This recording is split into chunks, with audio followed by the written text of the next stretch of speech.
Okay, so I'd like to just have a couple of words about some of the materials that I use.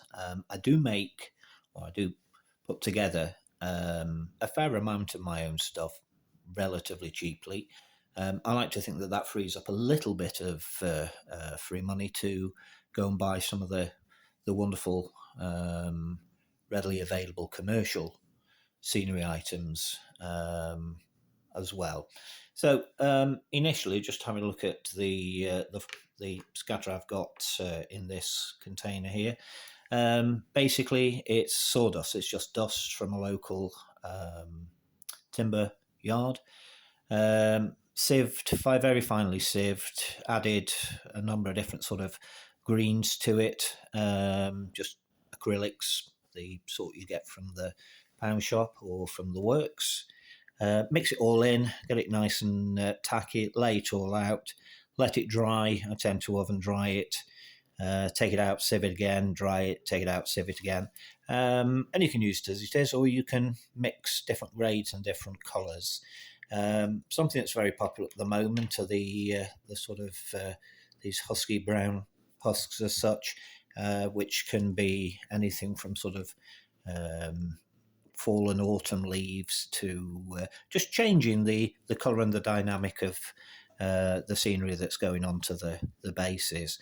And essentially all I've done here is the excuse me, the dock leaves after they've kind of set off their their shoots and what have you, just taking some of the seed heads, allowing them to dry, and then just crushing them.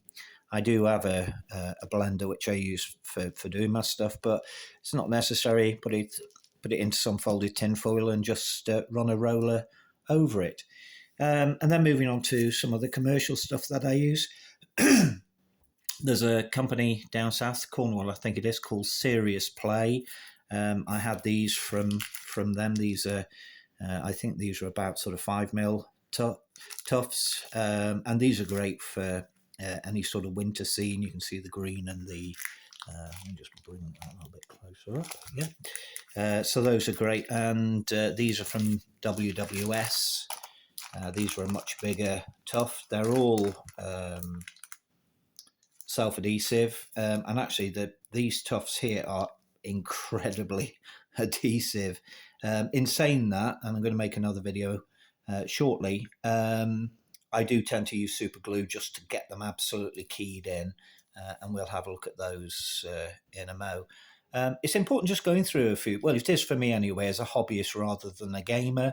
When I came into the hobby, I was surprised, at the absolute mind-blowing quality of the miniatures and the quality of painting, just amazing.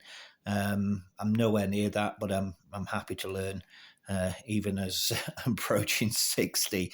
But the thing that surprised me was that the lack of detail in scenery and the bases and that type of thing. And so that's part of the background coming from sort of making railway layouts for people and gaming boards. So, yeah, that's basically what these are about, just looking at things that have been covered time and time again, but perhaps from a different perspective, from a hobbyist rather than from a gamer.